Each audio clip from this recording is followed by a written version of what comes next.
We are back, and it's Monday here on the Bluebloods. We start the episode by discussing the situation brewing in Tallahassee, where multiple players could be boycotting voluntary workouts this summer. Then we continue our hot seat segment, and we continue our group of five run here, and we move on to the Mountain West. Then we go on to debating which school has the best wide receiving core in college football heading into this next season. And we wrap it up with your favorite segment, our recruiting update. And today we head down to look at the 2021 recruiting class of the Miami Hurricanes. We have a full show today, guys, so let's kick it off. So this past week, many news stories have come out on various responses, opinions, etc. on the state of the world right now.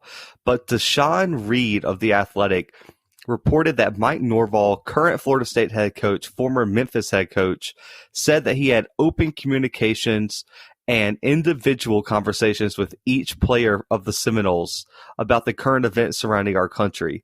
Marvin Wilson, arguably the top prospect from the Seminoles, best player, responded to the report and said that the report was false and that Norvell sent an automated text message and there was no one-on-one talk between the players and Norvell. He then went on to call Norvell a liar and said that the whole team was outraged and would not be working out until further notice.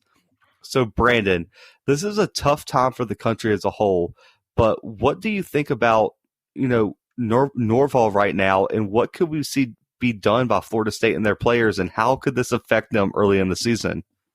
Man, it might not even just be the early in the season that it affects them. I think this could potentially affect their entire season, and it might affect Mike Norvell's job overall, really. You can't come out and say something like that, especially not right now. You can't come out and say, hey, I've been having open communication with these players. You're a first-year head coach. This is a very pivotal time in our nation's history. There's a lot going on. Everyone knows. You can't say, hey, I'm here to talk to my players. I'm here to listen to my players, but then send out a mass text message to every single player on the team. Like, they get the same thing, and you act like, and you try to play it off like you've been having open communication, like you've been talking to them just freely. I mean, that's not going to fly. And I don't know how he didn't foresee this, how he didn't think that someone would call him out on it. I mean, it's almost making light of everything that's going on, really, by lying about having open communications with his players. And so, I mean, obviously, there's a clear divide in Florida State's locker room right now, right? I mean, it's Mike Norvell versus the world, really. It's his entire team saying, hey, we're not going to come to work out. I know they're voluntary workouts. I get that. But players usually go to those. So it's going to be – it's a real tough look when your entire team decides, you know what, we're going to boycott. So I don't know, man. This really – I don't know a college football team that can operate without a head coach. And it looks like the players have opted to have to not view Mike Norvell in that leader position. Yeah, man, I don't think you could have picked a worse time to lie about something like this. I mean, Mike Norvell, you come in a first year head coach at the school. So he was very, very successful at Memphis. Don't get me wrong. Me and Brandon covered Memphis a lot this past year on the podcast. But I mean, Brandon, how big is chemistry, team dynamics, the staff and player relationships for new coaches, new coaching staffs? I mean, I don't think neither of us can stress how big that is for new programs like this. Yeah, I mean, first of all, I mean, you just got hired in January for this job, or December? Yeah, it was late December. Was January. Was it? Okay, it was right after the bowl game. But anyway, so I mean, you just get hired. Since you've been hired, you've had 2.5 months of normalcy within your program where you can actually interact with your players. And then after that 2.5 months, the pandemic, the coronavirus pandemic hits our nation. It's the world, really, but it hits our nation. And so your ties are already kind of like loosened with these players. And then you go and lie about your communication with them. I mean, it's just, I don't understand.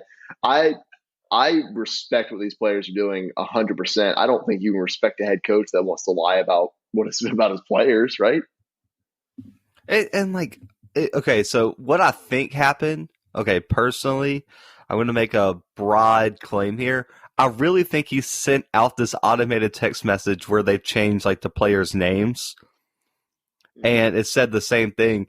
And a few players did respond to him, and they had a one-on-one talk, and he just overgeneralized it and thought he was going to get away with it. I really do. I think that's what happened. I don't think he's a bad guy or anything like that. I just think he made a very, very bad mistake here. And when your leader and Marvin Wilson, who when we covered the mock draft about a month or two ago, he was projected to be a top 10 pick in this next year's draft. So he has major, major pull in that locker room. So until you win him back over, I think it's going to be a tough road for Mike Norvell to get any of the players on his side.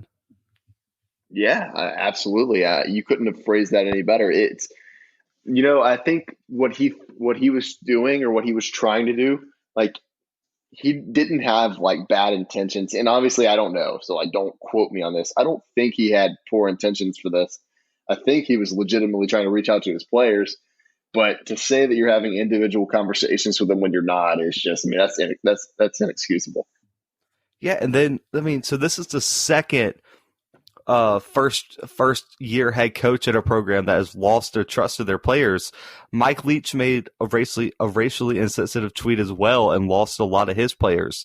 Mike Norvell didn't do something as extreme, but he still is going to lose a lot of players. I think transfers could be in the future. And what about recruiting, Brandon? I mean, it's a unique recruiting cycle with COVID-19 because these players, it's all electronic communication. There's no visits. And if older players aren't vouching for you and sending kids your way, or they don't have that trust in you, how in the world are you going to get recruits to come to your program?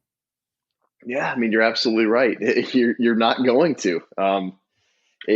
Man, and this is an awful thing to happen to Florida State. I mean, obviously, I think that Mike Norvell, he deserves, he kind of made his own bed here, right? Like he deserves this. But does Florida State deserve it? Because it's not like Florida State. They very well could have come out and said, you know what, send out a mass generated text to your players, check on them. But when they hired him, I'm sure they weren't looking for this kind of controversy this early on, right? No, definitely not. And, like I said, so I'm looking at the early part of the season, the first 3 to 4 games, new staff, probably a new quarterback, new running back for sure. You have a lot of new players just in general on both sides of the ball for this program. And you open up the season in Atlanta against West Virginia, who is also going to take a huge step forward this season. And then after a tough game against Samford, and I call that a tough game because Samford almost beat Florida State not too long ago, they have to travel to Boise State, who beat them at home last year already. And Boise State I promise you, is looking forward to this Florida State team to come see them on the blue turf. I promise you Boise State is about to play out of their mind that game because they want to prove that they deserve the respect that most of the group of 5 teams don't get. So what happens if they lose both of those games and they have that 1-2 start? Norvell might be a first-year head coach already on the hot seat. Yeah. I mean, I wish we could go back to the ACC and have our hot seat segment because at this point, it looks like he's pretty close. Well, I mean, so Brandon, if they go start 1-2, they still have Clemson, Pitt, at Miami, and Florida all on that schedule. That's 6 losses that I could see right there. And so what happens if Norvell loses a game to NC State or another decent ACC team like Boston College or something like that? If they go 4-8, 5-7 to miss a bowl game, and he's lost his team, I don't think the Florida State administration is going to give him the benefit of the doubt here that an average first-year coach might have. No, I think he's sort of in the same boat, which obviously what he did, in my opinion at least, wasn't nearly as bad as the things that Mike Leach did, or the tweet he sent out earlier this year. But I think they're sort of in the same boat at this point, where they're brand new head coaches, but both of them are very close to the hot seat at this point in time. Especially if recruiting's messed up, man. Because if they go like 5-7 this year, then the recruiting class suffers. It's not going to look. To improve, you got to recruit well. And even though Mike Norvell recruited well at Memphis, he didn't have this black cloud following him either.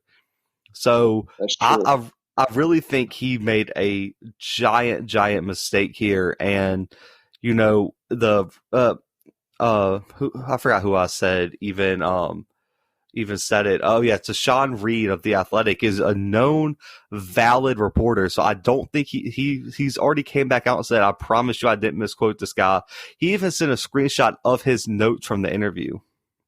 Right. So this looks like he really said it. I do think they're going to go the route of, I was misquoted, here's what I really said. But I trust this report here, and I think it came from an accurate source. And I think Mike Norvell is going to have to meet with his players, and he's going to have an uphill battle here. And we're going to find out what kind of person, what kind of coach Norvell is very, very soon. Absolutely, we are. And I don't want to say I'm excited for that, but I am genuinely ready to see how this whole situation pans out in Tallahassee. Yeah, guys. So there's a lot of stuff going around the country, but we're going to let it rest here. We're going to go ahead, move on to our second segment of the day, and we continue our hot seat segment. And in case you missed like the last month or so, or you're a new listener, this segment is where we break down which head coaches are on the hot seat going into the next college football season. We've analyzed the Power Five. We analyzed the Group of Fives already. We're going to keep it in the Group of Five today, and we're going to analyze the Mountain West. So, Brandon, which head coach do you feel like is on the hot seat, or which head coaches are on the hot seat right now? Okay, so as weird as it is to say, I legitimately only found one coach that I think is on the hot seat for the Mountain West. And that's crazy to say, but hear me out. The only coach in the Mountain West that should be on the hot seat right now is Britt Brennan at San Jose State. And that's because every other coach in the Mountain West is either a first-year head coach or they made a bowl game last season, right? I mean, they all did. And so, I mean, there's no reason to fire your head coach who is making it to a bowl game, or a brand new head coach. We've at least from what I can remember, we've never put a head coach on the hot seat when it's their first year, except for we might go back on Mike Norvell and Mike Leach. We might have to do that. But Britt Brennan is the head coach at San Jose State. I'm sure everybody knew that already. Everyone loves San Jose State football.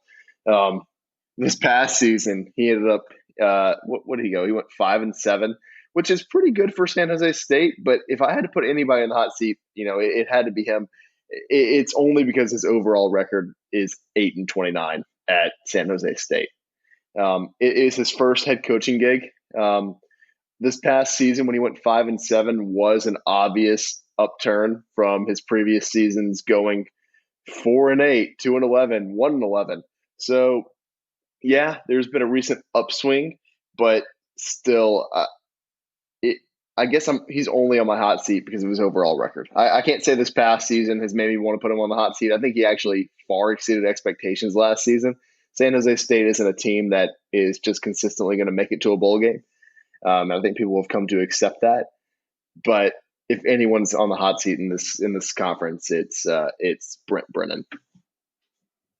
You're right.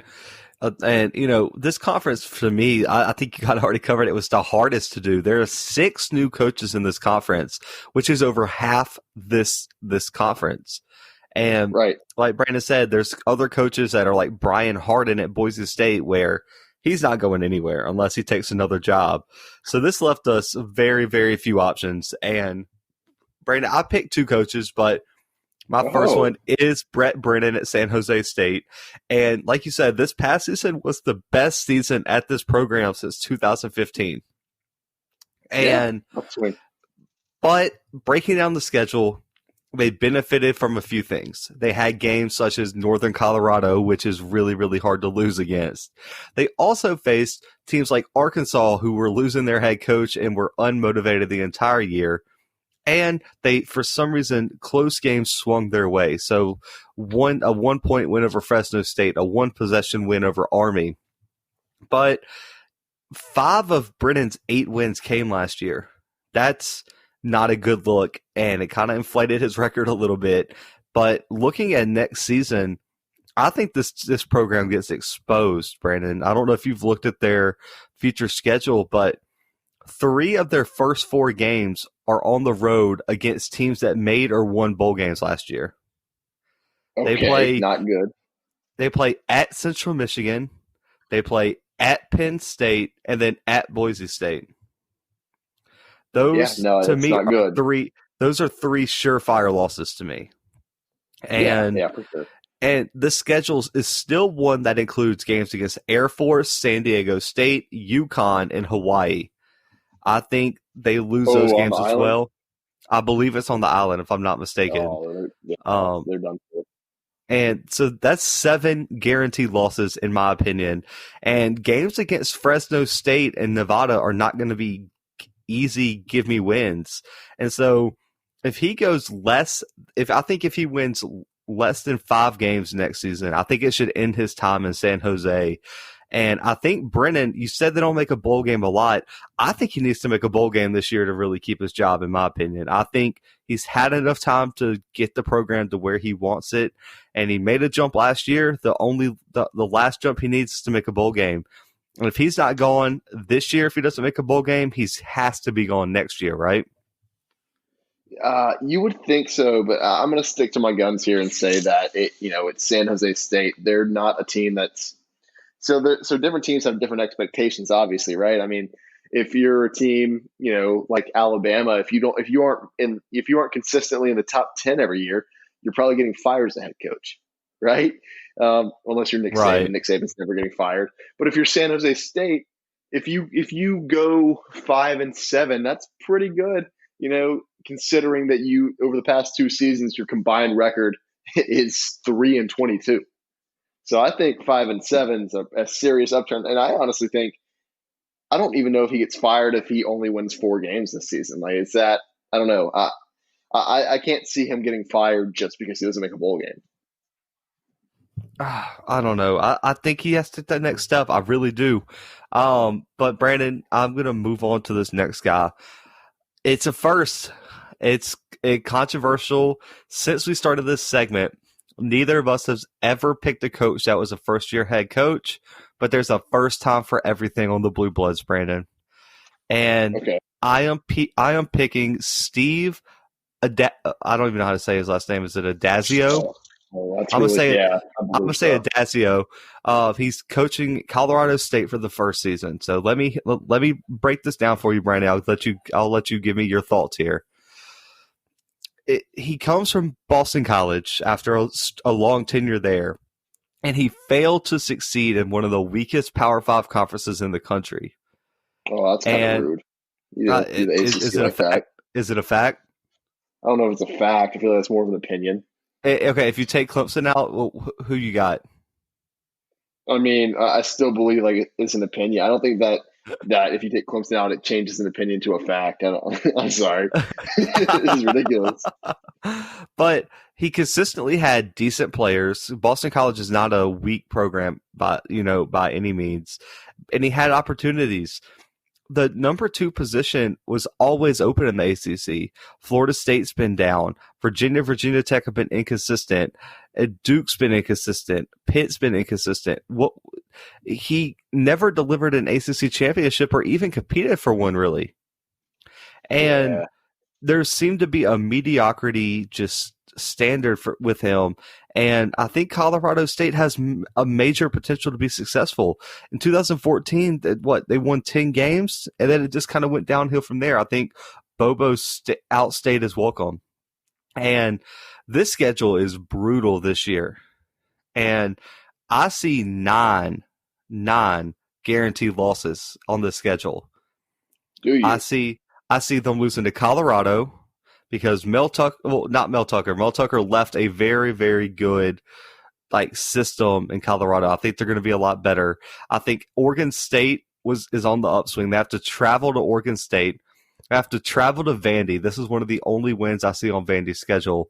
They have to play Fresno State. They have to play Wyoming. They have to travel to San Diego State and Air Force. Then they have to play Utah State, which is not a bad team. And then they got to travel to Boise State to end the season. Yeah, no, most of those sound like losses to me. Exactly. So what happened? So if he goes 2-10, 3-9, I mean, they had a long streak of bowl appearances, and then in 2018 it fell apart to go 3-9, 4-8 last season. If this coach cannot bring anything over 4 to 5 wins, I think the program is going to be in disarray. The fans aren't going to like it, and I think so Brandon, the reason I picked him is he's one of the only hires that is not a young, fresh coach that has a nice trajectory to be a long-time college football coach. He's an older guy. He's been around, and that's not what you want for a rebuilding program. I think he's shown you what he can do, and it's mediocre. Colorado State is not as historically bad as San Jose State. Colorado State should be in a bowl game. And if he goes 2-10, if things go really, really haywire, or 3-9 again, I don't think you settle for an old, out-of-date coach, and you just go ahead and go pick up one of these young coordinators that could really bring a fresh new perspective, a fresh new feeling to the program. That's fair enough, and it's funny to me because when you were saying he's an older coach, you're using like those kind of words. I can't help but feel like if this was a different coach, you'd call him a veteran coach and not just an older coach. Okay, a veteran coach is a coach that's been around a long time and won places. An older coach is someone who's outstayed their welcome in college football and really and truly shouldn't have got another job. Yeah, the next episode we're going to have is we're just going to I believe what we need to do is we need to just open a dictionary and start looking at words and like facts, opinion, veteran, old, just find out the differences. Brandon, okay, if you're a recruit, okay, I want you to picture, you're not a Power 5 recruit, you're a Group of 5 recruit, you're not the best, but you're not trash, you probably started on your high school team, you did some nice things. You get an offer to a program who has a good young coach, kind of like UNLV. They get Oregon's offensive coordinator in his 30s, and you get to play in that fun offense. He's young, he's exciting, he brings energy to the program. Or do you want to go play for a dude who coached at Boston College for 10 years and never won anything? No, I get what you're saying, but that doesn't really change the fact that he is a veteran head coach. Okay, he's a veteran, but he's not someone I would want to play with. No, I didn't say he was. I think it's a little ridiculous that we're putting him on, or you're putting him on the hot seat when he hasn't even stepped on the field in Colorado yet. Okay, looking at this conference, I would vote if I had to rank the coaches in this conference, I'd put him last. Really? Yeah, I would. That's really tough. I would. I'll put him last. That's crazy, man. Look, I will say this: I can respect you because you choose your takes and you do stick to them. I'll say that. You don't usually turtle on your takes, no matter how bad they are. I do my research. The stats back me up. I'm not a hard guy. I didn't say they were good. I said that you stick to them. Okay, you know what? I would say my takes are pretty good. I don't know. If he gets fired this year, man, you're never going to hear the end of it on this podcast. Let's make a bet. All right, let's do it. I'm for it. But yeah, guys, that wraps up our hot seat segment for today. We're going to go ahead, move on, third segment of the day here. And over the last 2 episodes, we broke down the college football quarterbacks into tiers. We decided that's going to take an outrageous amount of time doing this for the other positions. So last episode, we broke down the best of the best backfields in college football going into next season.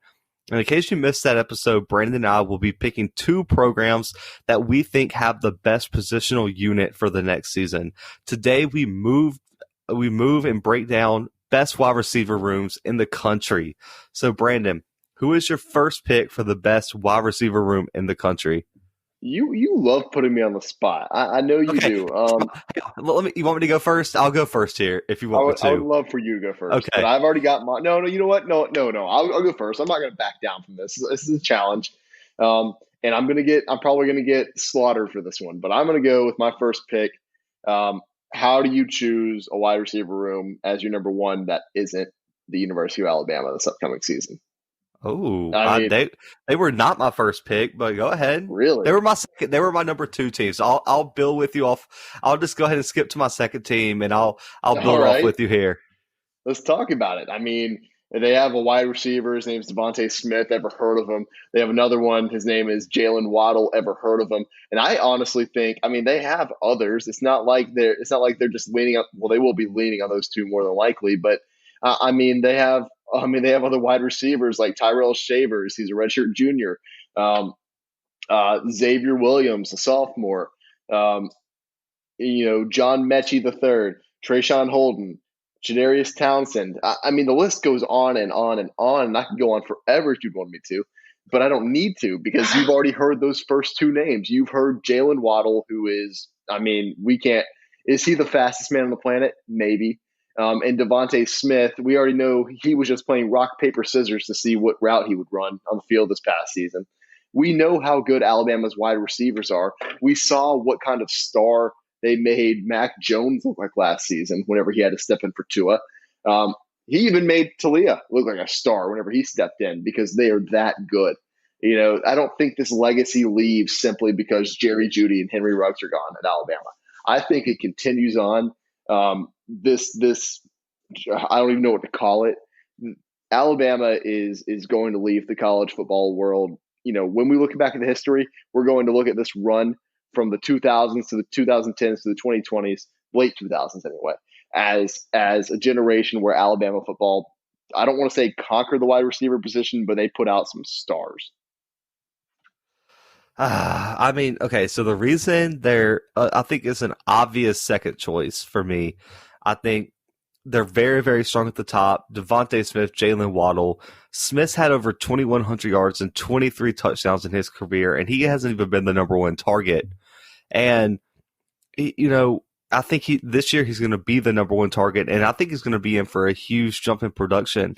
I think he could be more productive than Jerry Jeudy. I think Jerry Jeudy I think he's going to be a better NFL player than he was college player, if that makes sense. I don't know if he fit the system exactly right at Bama. I think Devontae Smith does. And that leads me to my favorite player on Alabama's team, Jalen Waddle, man. This kid's probably one of my favorite college players, even as an Auburn fan. I mean, he's filled with elite talent and is one of the top 3 fastest players in college football. In only 2 years of limited action as a wide receiver, over 1,400 yards and 13 touchdowns. And I think he should be a leading candidate for the Biletnikoff right now. I think he's right up there with Tylan Wallace. I think he's right up there with Jamar Chase. I think Jalen Waddle is a better receiver than Devontae Smith, but might get overlooked just because he's a little bit younger. And right. My breakout player for this receiving core, you already mentioned him, Tyrell Shavers. He's a redshirt junior, has seen barely any playing time, but he's 6'6", 205, and is a deep threat that can complement the shiftiness of Waddle and Smith down the stretch. I think he's explosive and has the ability to stretch the field, so I think he is someone to really watch that then the average fan might not know his name, because I think the 6'6" part is something we haven't seen Alabama have in a while. They haven't had that big, long, tall receiver since probably Julio. Yeah, that's true. Man, so my number one team here, I think they're number one by leaps and bounds, Brandon. I like Alabama's receiving core. I just think this one's just too deep to argue with, and that's Ohio State. I think. Okay. That's a what? I said, what a take. Okay. I think they have the top wide receiving core by a giant amount. We talked in our interview with the Ohio State play-by-play, we talked about Chris Olave. He's going to take over as the top wide receiver and is primed for a huge season. I mean, he ranked second in touchdowns and top 10 receiving yards in the Big Ten, and he was like the number 3 option on this team last year. He already has over 1,000 yards in his career and 15 touchdowns, and he's averaging almost 20 yards per catch throughout just 2 years at Ohio State. And I think Olave is going to bust on a lot of people's radars this season. And that takes me to Garrett Wilson. Will be one of the best number 2 threats in the country. He didn't have a very big role last year, but it's coming in year 2 in Columbus. I mean, just last year he had over 400 yards and 5 touchdowns as a true freshman, and he really came on strong late against Clemson. He made the outstanding big catch, the one where everyone was like, "Is it a catch? Is it this?" Like he can bomb on people, guys, and he has and. As a true freshman, he played in 13 games and now has the experience to be a real impact. I think he understands the offense better. I think he's used to playing Big Ten football now. And Brandon, this brings me to the 2 reasons I picked Ohio State as my top wide receiving core in the country. And there's 2 pieces to this final puzzle. And the first is Julian Fleming. Insert him into the equation. He was the number 1 wide receiver in the country last season, the number 1 overall player according to ESPN, and the number 2 overall player for 247. Brandon, out of Pennsylvania, this kid has 2 state records of 77 receiving touchdowns and over 5,500 receiving yards. It's all right. It's all right. Pretty all right. Yeah, he played 13 games a year in high school. Okay. And I think this kid is the most talented receiver in the Big Ten before even stepping on the field. I do. I think this kid is the real deal. If you don't know him, his name is Julian Fleming, guys. Go watch his huddle highlights. This kid is one of the best wide receiving prospects I've ever seen in my life. He is that good. And you think, okay, well, they can key on him. Well, that's fine, because guess what? They have another 5-star wide receiver in Jackson Smith. I cannot pronounce that. I think it's Najigba. And he was the Texas 6A player of the year, Brandon. Another 5-star. Okay. And so, Brandon, he played 44 high school games, okay? He had 5,300 yards receiving and over 82 touchdowns.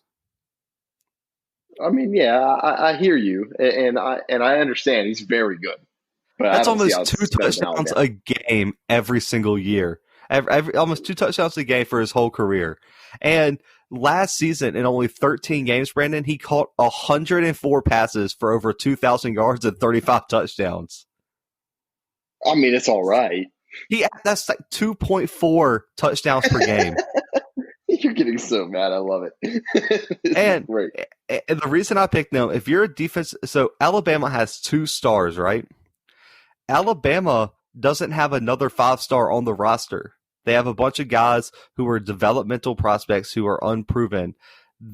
Ohio State has 2 of the best wide receivers in the country, the number 1 player in this past recruiting class coming in, and then 2 guys who dominated their freshman year. Who do you key on? And then the biggest thing is you got to trust Matt. I think Matt Jones is good. I think Justin Fields is going to make him even more dangerous. How do you stop him? That doesn't. I hear what you're saying, but that doesn't make them better wide receivers because they have a better quarterback. Okay, I'll say this. I think Julian Fleming is at least 2 times better than Devontae Smith at playing wide receiver. That is outrageous. You know what? I'll even say this. I think if by the time their careers end, Julian Fleming is going to have at least 1,000 yards more receiving than Devontae Smith did. I think he's going to be that much better. I get your okay. So Zach plays a game where he needs to have outrageous takes, and I'm going to call him out on it. Outrageous take. How is that an outrageous take? I don't know. And I thought I had outrageous takes. What do you mean? He's that much better than Devontae Smith, who was arguably one of the best wide receivers in the country last year. Well, have you even paid attention to this Julian Fleming kid? Yes. Yes, Zach. I have. I think he'll be a better wide receiver next year than Devontae Smith will. It's fine. It's fine. So, Brandon, who is your second team? My second team, and if it is who I think it is, I will come through this mic, and we're gonna have to fight. Go Tigers. Oh my First God. off, what I would like to say is 2 words. I like to say Ja'Marr Chase. Those are the first 2 words. I have 3 more words. Those are Terrace Marshall Jr. And then I have 2 more words. That's Trey Palmer. Those are the 3 projected starters this upcoming season. Zach, how can you argue with me here when Ja'Marr Chase he was literally the best wide receiver in college football last year? Okay, he won the Biletnikoff. Going into okay, hear me out. No, I'm hearing. No, okay, it's going into next season. I have him ranked as the second best wide receiver in the country. And who's your first? Tylan Wallace, because Tylan Wallace was on pace to be better than Ja'Marr Chase before he got hurt. You know what's crazy is that speaking of players who get hurt, let's talk about Terrace Marshall Jr. from this past season. He played 12 games. He had to sit out a few games. He was hurt.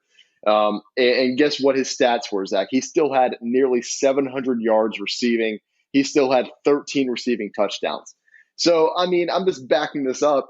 Those are 2 premier wide receivers. And then we have Trey Palmer, he played in 5 games this past season. And he's a threat too. I mean, just because he's going into his sophomore season, he's still a serious threat on the football field. And I didn't want to bring up tight ends, but I will. Eric Gilbert, because he's probably more of a wide receiver than he is a true tight end, is coming in to LSU as a true freshman this upcoming season. And this kid, and we've already harped on him before. Zach, you are high on this kid. He's going to be a star. He's a monster. He's going to be a star. So, I mean, it's not that ridiculous for me to say that I think LSU has one of the top wide receiving corps in the nation. They definitely had the best one last year, and I think that Justin Jefferson leaving bumps them down to 2. But I don't know, man. I don't know. I mean, it makes sense. It's adding up, huh? It's not like it's outrageous. It's all right. It's all right. Yeah, it's I mean, all right. So, okay. I mean, I just think Alabama and Ohio State are better. I would say Alabama was better. I know. I would say I would rank LSU's wide receiver core 4th. Okay, well, who's 3rd then, Zach? Because this is starting Oklahoma State. Just because of Tylan Wallace? No, because when Tylan Wallace went down, they had 2 other true freshmen step up and dominate in the limited action they saw, and they got some really, really good wide receivers coming into there. I almost put Oklahoma State 2nd. That's wild. Okay, I hear you. I mean, okay, so I think all these picks are star-driven too, so the fact that I think Tylan Wallace is the best wide receiver in the country really bumps them up. Yeah, that's fair. I mean, that is fair. I mean, let's not sleep on Tylan Wallace here. Once we move to breaking down, he's fantastic. Once we move to breaking down individual players in these positional groups, it's going to be on with him, man. I think he's a stud. But I respect that. Listen, Ja'Marr Chase is going to be the top wide receiver taken and could be when's the last time a wide receiver was taken in the first pick? I can't even remember. That's what I'm saying. A while. I don't even know if it's happened, to be completely honest with you. And I really think Ja'Marr Chase could make a serious run at it if a team that doesn't need a quarterback is sitting in that number 1 spot. That's true. Well, I mean, Matt, when we broke down the mock draft of Matt Miller, he had Ja'Marr Chase going 2nd. I know, which is well behind Trevor Lawrence. He's unless Trevor Lawrence returns, which you were just dead set on that take, and I can respect that you live and die on one take. Then he'll be number 1 overall, and it's not even close. I mean, even if you don't need a quarterback, we've already talked about this, and this isn't this conversation, but even if you don't need a quarterback, you're going with Trevor Lawrence here. You have to. Yeah, but I mean, there are some stupid teams. Like, what happens if the Giants get the number 1 pick? You know them. They would be stupid. I hear you, and like the Raiders, because they don't ever pick who they need to pick. Exactly. They'd be like, listen, Derek Carr is better than Trevor Lawrence. No, we already have Marcus Mariota. We don't need need Trevor Lawrence.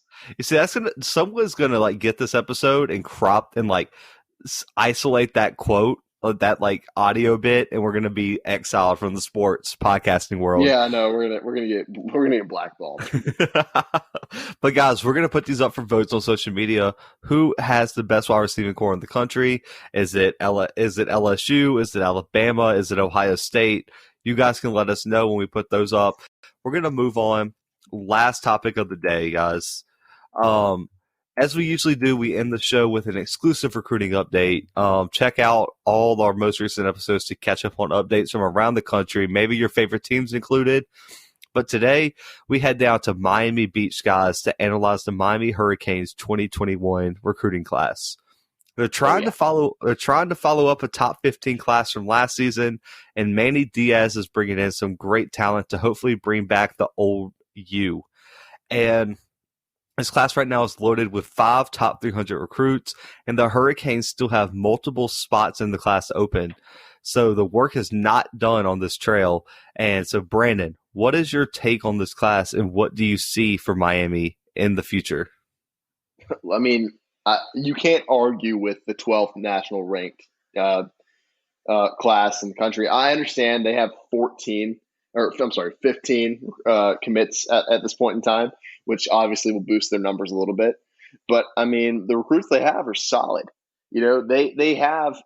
I mean, what is this? It's I believe 7 4-star recruits right now, and that honestly is very good for Miami. I understand last year was like an anomaly where everyone was kind of wondering, hey, how in the world are they doing this? And this recruiting class may not be quite that, but I mean, there's still a lot of players out there. And here's the main thing I've been harping on over the past few segments, past few times we've done this, and I'm going to continue to harp on here. It's the geographic locations of where these teams are recruiting, and 14 out of their 15 recruits are from the state of Florida. It looks like they have really turned their recruiting back to the state of Florida. You know, there was obviously Miami recruits Florida a lot, but they have focused and honed in on that state, which produces tremendous amounts of talent in college football. And it looks like they've got it locked down. I mean, I understand there's a lot of recruits from Florida, so it's not like, oh, they took 14 of them. No, but I mean, they took the number 24, 26, 32nd, 36th, and 50th best players in that state, and that's not like nothing. I mean, that's very good for Miami. Yeah, I mean, it's the same approach, same strategy that Howard Schnellenberger and Jimmy Johnson took when building the U dynasty back in the 80s. Right. Manny Diaz is trying to find some stability here, and this class is a strong start, but there are some holes that Miami needs to fill later. I'm looking at someone like Leonard Taylor, Brandon. I mean, 5-star, number 3 defensive tackle in the country, a top 30 player, and he's trending toward Florida, but he's from Miami Palmetto, and you can never count out Miami in that area. And then another one is Jabari Ishmael, 217th ranked player, but he's the number 14 weak side defensive end. He's a huge D-line target because they're losing Quincy Roche and most likely Gregory Rousseau. So they're going to need some defensive linemen to really help their defense. And the thing about Ishmael, he's trending toward the U because his father is the strength and conditioning coach there. But nowadays in recruiting, you never know. Absolutely. I mean, you're 100% right there. Players just kind of go where they want to go. There's a lot of players that want to have their own legacy, and they don't want to go where their parents coach or maybe where their parents went, because that means they're following in their footsteps. They want to make their own footsteps to say. I mean, I guess that's how I could say it. But yeah, I mean, you've obviously looked at it. It looks like they have Miami like locked down. Like, I know I said that they have Florida locked down, but a lot of their players are either like their commits are either from Miami or from towns that are near Miami. I mean, we've got like Fort Myers, we've got Pompano Beach, Hollywood, Florida, Fort Lauderdale. I mean, these are all Miami area. It looks like they're really locking that area down. Yeah, and they should. Miami should be landing recruits from that area with ease. And the fact that they got away from that in the mid 2000s or, in the Mark Richt era is really, really disappointing. And, I think I think it's their overall third ranked recruit, but the one that I think is the best is Thad Franklin, out of Hollywood, Florida. He's only ranked in the 220 area in national, but he's a top 15 running back. But guys, he's 6'1", 225 as a junior right now. He's a physical, big running back, and he really could carve up defenses up the middle, man. I mean, he's going to make defensive backs avoid contact. And he can add more muscle. He has room to grow, and I think that makes Franklin one of the more physically dominant running backs in the class. And in 3 years of high school, Brandon, he's already run for over 4,300 yards and 47 touchdowns. He's a multiple time state champion, and it shows his winning instinct. Is something that Miami has been missing and needs right now is players that know how to win. And this kid, Thad Franklin, is going to step right in and really, really help the culture and just the offense of Miami, which has been a weak point. When Louisiana Tech holds you to 7 points in a bowl game, that's embarrassing. No, yeah, and you should be embarrassed if you're Miami right now after that loss. But yeah, I mean, this recruiting class, I mean, like I said, they've been trending upward since this past season when they landed that 15th ranked recruiting class, like you mentioned.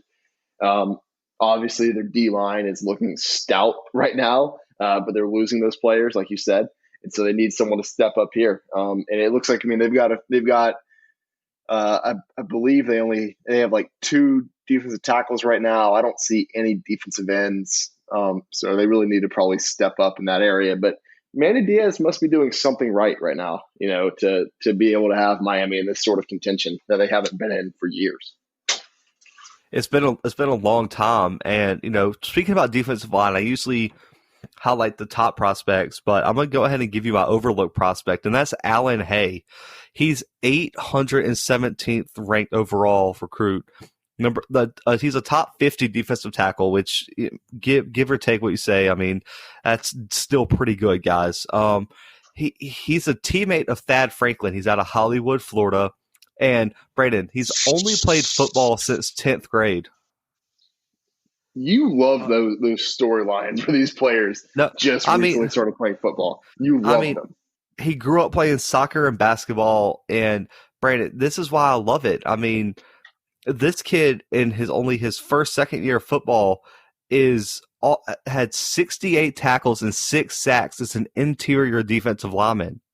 He was an all-county honorable mention in his first real year of football and dominated as such an inexperienced player. The only thing I see a problem with is his speed needs a little bit of improvement, but since he projects solely as a defensive tackle, it's not a huge concern. He's 6'1", 6'2". Adding some muscle will put him easily over 300 pounds, and he is going to be a force on the inside. He's going to be a problem.